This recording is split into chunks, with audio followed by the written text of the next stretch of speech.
अरे राधा, जरा अपनी शक्ल तो आईने में देख।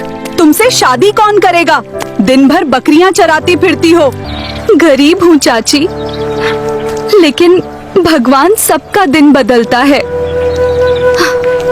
तुम्हारी किस्मत में तो बस बकरियां चराना लिखा है।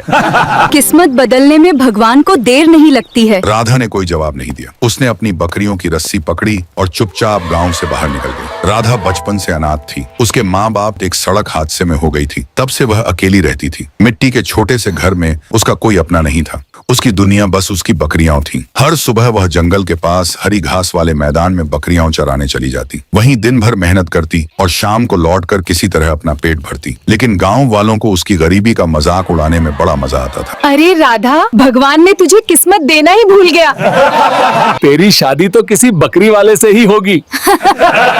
तेरी शादी तो किसी बकरी वाले से ही होगी। ऐसे ताने वह रोज सुनती थी। उस दिन भी राधा अपनी बकरियों को लेकर जंगल की तरफ गई हुई थी। दोपहर का समय था। सूरज सिर पर चमक रहा था। तभी अचानक उसे दूर सड़क की तरफ से किसी के चिल्लाने की आवाज सुनाई दी। बचाओ, कोई है यहाँ। राधा घबरा गई। उसने आवाज की दिशा में देखा। कुछ दूरी पर एक महंगी काली गाड़ी खड़ी थी। गाड़ी का एक पहिया कीचड़ में बुरी तरह फंसा हुआ था। पास ही एक युवक परेशान होकर उसे निकालने की कोशिश कर रहा था। उसके कपड़े और जूते देखकर ही पता चल रहा था कि वह कोई बहुत अमीर घर का लड़का है। राधा कुछ पल उसे देखती रही। आखिरकार राधा उसके पास पहुंची। क्या हुआ? उसने धीरे से पूछा। युवक ने मुड़कर देखा। मेरी गाड़ी फंस गई है, युवक ने परेशान होकर कहा। फोन में भी नेटवर्क नहीं है। राधा ने गाड़ी को ध्यान से देखा और फिर मुस्कुराई। आप जितना इसे निकालने की कोशिश कर रहे हैं, उतना ही ये अंदर जा रही है। तो फिर क्या करूं? थोड़ा इंतजार कीजिए। राधा पास के खेत की तरफ दौड़ी और कुछ ही देर में दो किसानों को लेकर वापस आ गई। सभी ने मिलकर गाड़ी को धक्का लगाया। काफी कोशिश के बाद गाड़ी आखिर कीचड़ से बाहर निकल गई। युवक ने राहत की सांस ली। Thank you. अगर आप मदद नहीं करती तो शायद मैं शाम तक यहीं फंसा रहता। राधा ने बस सिर हिला दिया। कोई बात नहीं। युवक ने जेब से अपना बटुआ निकाला और कुछ पैसे निकालकर उसकी तरफ बढ़ा दिए। ये रख लीजिए। राधा का चेहरा अचानक बदल गया। मैंने मदद पैसों के लिए नहीं की। युवक का हाथ वहीं रुक गया। मेरा वो मतलब नहीं था। मुझे पता है, राधा बोली, लेकिन किसी की मदद का दाम नहीं लिया जाता। इतना कहकर वह अपनी बकरियों की तरफ चल दी। युवक उसे जाता हुआ देखता रह गया।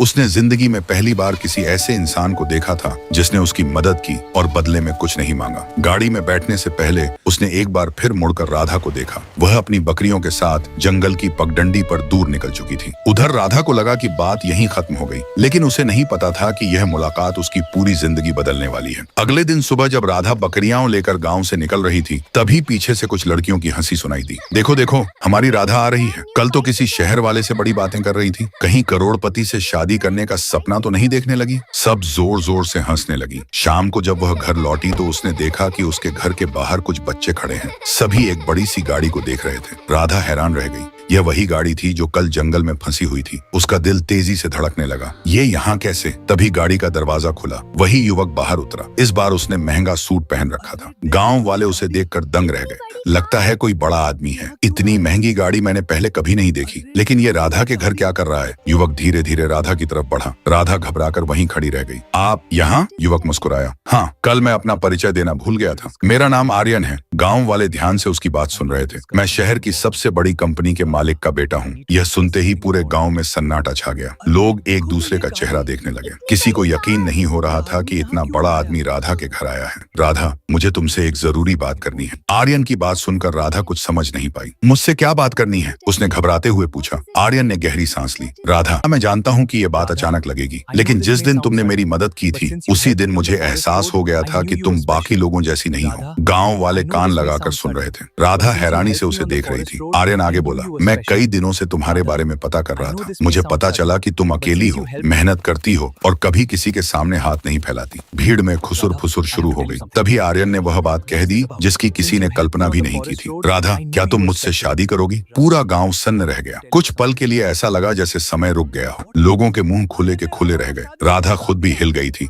उसे विश्वास नहीं हो रहा था कि कोई इतना बड़ा आदमी उससे शादी की बात कर सकता है। लेकिन मैं, उसकी आवाज कांप रही थी। हाँ तुम, आर्यन ने मुस्कुराकर कहा। आप शायद भूल रहे हैं कि मैं कौन हूँ। नहीं, आर्यन बोला, मैं अच्छी तरह जानता हूँ कि तुम कौन हो, इसलिए तो शादी करना चाहता हूँ। कुछ दिनों बाद आर्यन और राधा की शादी हो गई। उनके चेहरे पर नफरत साफ दिखाई देने लगी। यही है वो लड़की? उन्होंने तिरस्कार से पूछा, जिसके लिए तुमने इतने बड़े बड़े घरों के रिश्ते ठुकरा दिए। आर्यन शांत रहा। माँ ये मेरी पत्नी है। पत्नी? एक बकरी चराने वाली लड़की इस घर की बहू बनेगी? राधा चुपचाप सब सुनती रही। उसकी आंखें भर आई थीं, लेकिन उसने कुछ नहीं कहा। उसे लगातार नहीं था। एक दिन दोपहर में कुछ रिश्तेदार घर आए। सभी ड्राइंग रूम में बैठे थे। राधा चाय लेकर पहुंची। तभी एक महिला ने जानबूझकर ऊंची आवाज में कहा, सुनो, कब संभाल कर रखना, कहीं बकरियां चारने वाली और गिर ना जा। उसी समय आर्यन वहां आ गया। उसने सब सुन लिया था। बस वह गुस्से में बोला। पूरा कमरा शांत हो गया। आज के बाद मेरी पत्नी का कोई अपमान नहीं करेगा। सावित्री गुस्से से बोली, हम सच ही तो कह रहे हैं, आखिर है तो ये बकरी चराने वाली लड़की। आर्यन ने दृढ़ आवाज में कहा, बकरी चराना शर्म की बात नहीं है। किसी मेहनतकश इंसान का अपमान करना शर्म की बात है। राधा पहली बार महसूस कर रही थी कि इस घर में कम से कम एक इंसान उसके साथ खड़ा है। एक रात उसने सावित्री से कहा, चाची, इस लड़की को घर से निकालना होगा। लेकिन कैसे? सावित्री ने पूछा। विक्रम के चेहरे पर एक खतरनाक मुस्कान आ गई। ऐसा सबूत पैदा करेंगे कि आर्यन खुद इसे घर से निकाल देगा। उसी रात विक्रम ने राधा के कमरे के बाहर एक लिफाफा छुपा दिया। जब राधा पर आरोप लगते हैं, तब आर्यन के पिता पुराने दस्तावेज देखते हैं और पता चलता है कि वर्षों पहले जब उनका बिजनेस डूब रहा था, तब राधा के पिता ने अपनी पूरी जमीन बेचकर उनकी मदद की थी। तब आर्यन के पिता सबके सामने रोते हुए कहते, आज जो बंगला, गाड़ियां और दौलत तुम देख रहे हो, उसकी नींव राधा के पिता के बलिदान पर रखी गई थी। असली एहसान हम पर है। राधा हम पर कोई एहसान लेने नहीं बल्कि हमारा कर्ज चुकाने आई है। धीरे धीरे सभी उसका सम्मान करने लगे थे। जो लोग कभी उसे बकरी चराने वाली गरीब लड़की कहकर ताने मारते थे, वही लोग अब उससे आदर से बात करने लगे थे। सावित्री उसे बहू नहीं, बेटी कहकर बुलाने लगी थी। घर के रिश्तेदार भी उसकी सादगी और अच्छे संस्कारों की तारीफ करने लगे थे। राधा ने कभी किसी से बदला लेने की कोशिश नहीं की, बल्कि अपने प्यार और विनम्रता से सबका दिल जीत लिया। अगर आपको राधा की यह भावुक कहानी पसंद आई हो, तो वीडियो को लाइक करें,